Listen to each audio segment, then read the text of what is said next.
Olá pessoal, eu sou o Gessé e agora eu vou falar sobre RAID. Vamos percorrer aí pelos níveis de 0 a 6. Mas antes de tudo, vamos saber o que é RAID, né? RAID, como o próprio nome diz, Redundant Array of Independent Disks. Temos que saber alguns conceitos, primeiramente, que array é um conjunto de discos físicos. Ok. E segundo a definição do livro de Stalin, é, array é um conjunto de discos físicos visto pelo sistema operacional como uma única unidade lógica. Os dados distribuídos pelos discos físicos são distribuídos pelo esquema de stripping. A capacidade e também há uma capacidade de disco redundante, o que? No caso, se algum disco falhar, ou outro assume, ou segundo os esquemas aí que a gente vai observar, é, os dados vão estar em outro lugar e vamos observar isso aí. O RAID 0 não é considerado bem da família do RAID. Porque ele não existe redundância nele. Mas eu coloquei essa imagem aqui e também é importante sabermos o conceito dele para a gente começar a entender algumas coisas, como aqui desse lado esquerdo temos o nosso disco lógico, né? Que ele é separado por alguns vários strips, né? O que são esses strips? Esses strips podem ser blocos físicos do HD ou alguns setores físicos. Vamos lá. Temos os discos, os strips de 0 a 15 aqui. Como temos um RAID 0 com 4 discos físicos, né, que como podemos ver aqui, esses strips aqui vão entrar nesse software que gerencia os arrays e irão ser distribuídos entre os físicos, os discos físicos. Podemos perceber o seguinte, que existe uma sequência para a distribuição, que de 0 o disco 0 vai receber o strip 0 e assim sucessivamente.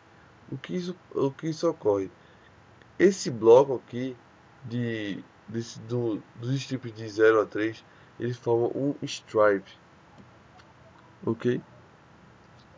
E o RAID 0 ele funciona assim.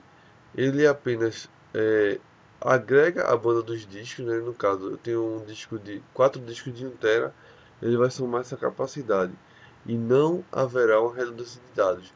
O que o RAID 0 nos trará?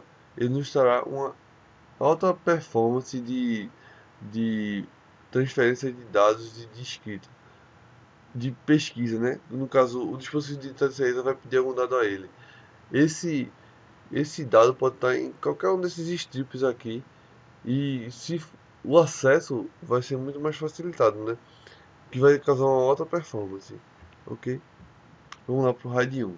O RAID 1 ele já implementa o conceito de redundância, né? Porém, esse conceito de redundância do RAID 1 ele é um conceito de espelhamento. O que? Os strips aí, os dados, eles vão ter que ser armazenados em dois locais. Por quê? Vamos dizer que eu tenho 4 HDs. Se eu quiser fazer um RAID 1 de 4 HDs, ou eu tenho que adquirir mais 4 HDs, ou eu tenho que utilizar esses 4, eu posso utilizar dois como principal e os outros dois vão ser os discos de backup ou de redundância, né? Esse stripe, ele vai ser acessado nos dois discos onde foram salvos, né? No caso aqui, ó, no stripe 0, o dado foi enviado para o stripe 0, para esses discos, os primeiros que vamos chamar os principais, né? E para o segundo disco. Os segundo disco que são, vamos dizer que são os redundantes, né? Então é um espelhamento de dados. RAID 2. O RAID 2 ele implementa um conceito diferente, né? Ele utiliza a técnica do acesso paralelo. Como assim? Todos os discos eles participam na execução de cada solicitação de entrada e saída. No caso, aqui podemos ver que temos 4 discos que são utilizados como principais e temos 3 aqui onde estão contidos os bits de paridade, né? E esse bit de paridade ele funciona como o código de RAM, né? Como a gente, se vocês quiserem ver minha outra vídeo lá sobre isso, vocês vão ter uma ideia sobre o código de RAM, né? Então, esse acesso é feito paralelo, né? Quando eu vou buscar informação, eu pego de todos os discos. Esses strips, são pequenos, né? São bytes ou apenas uma palavra. Justamente para acontecer isso, para que a gente utilize o código de rime para identificar onde está o erro, né? E lembrando, o código de rime a gente pode identificar com um bit, apenas de um bit, e corrigi-lo, né? E utilizar também outros bits. Podemos identificar o erro em 2 bits. O RAID 3 é um pouco parecido com o RAID 2, porém ele só utiliza um disco de backup, né? Um disco de redundância. Sim, outra coisa interessante sobre o RAID 2, como a gente pode ver no código de Hamming, é que ele vai ter um custo mais elevado. Por quê? Vamos dizer, eu tenho 4 discos, né? Segundo o código de Hamming, se eu quiser fazer redundância ou se eu quiser verificar o erro desses discos, eu vou ter que ter 3 discos adicionais. Se for no caso, se eu tiver 8 discos, eu vou ter que ter 4 discos adicionais. E assim vai. O que muda em relação ao RAID 3 é porque ele apenas utiliza um bit e esse bit compara o erro de cada stripe, né? Que a gente chama de stripe. Isso aqui, ele verifica todos os bytes e a partir daquele de um código ele faz um o exclusivo, né? Ele faz o exclusivo entre todos esses bits aqui dos strips, né? Ele faz um o exclusivo e ele esse bit de paridade é colocado aqui, né? No caso, se acontecer algum erro, vamos dizer que esse bit 1 se perca ou esse disco causa algum problema.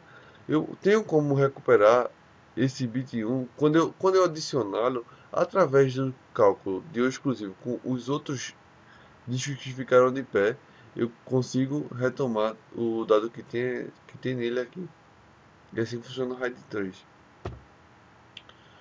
O RAID 4 ele já utiliza outro tipo de sistema, que é o seguinte, que é a técnica de acesso independente. Cada disco ele opera independente do outro. Uma coisa que podemos também observar no RAID 4 é que os strips são maiores, são blocos bem maiores. E a paridade é feita em cada disco. No caso do RAID 4, temos uma paridade que ele verifica a paridade em cada disco e armazena em um strip desse disco de redundância. E assim vai. Paridade do disco 0 ao 3, paridade do disco do 4 ao 7 e assim sucessivamente. Se a gente for verificar o RAID 5, essa paridade está distribuída entre os discos, em todos os discos do sistema, né? No caso, eu tenho 5 discos aí no caso, né?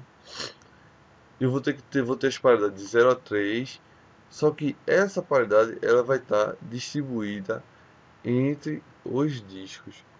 Para que no caso, se faltar um, a recuperação de paridade vai ser bem mais facilitada com isso. E no caso do RAID 6, ele é muito parecido com o RAID 5, porém a paridade é dupla, né? Que no caso, a gente pode ter, no caso, 2 discos de falha. No RAID 5, a gente pode ter um disco de falha, né? Nós, no caso, somamos a capacidade de 5, vamos dizer, nesse exemplo, eu tenho 5 discos. Eu somo a capacidade de 4 discos e um eu posso utilizar como se fosse um hot spare, né? Se falhar, ele vai assumir. E no RAID 6 eu posso ter 2 discos, né? Posso ter a perca de 2 discos aí. É isso, pessoal. Valeu e até a próxima.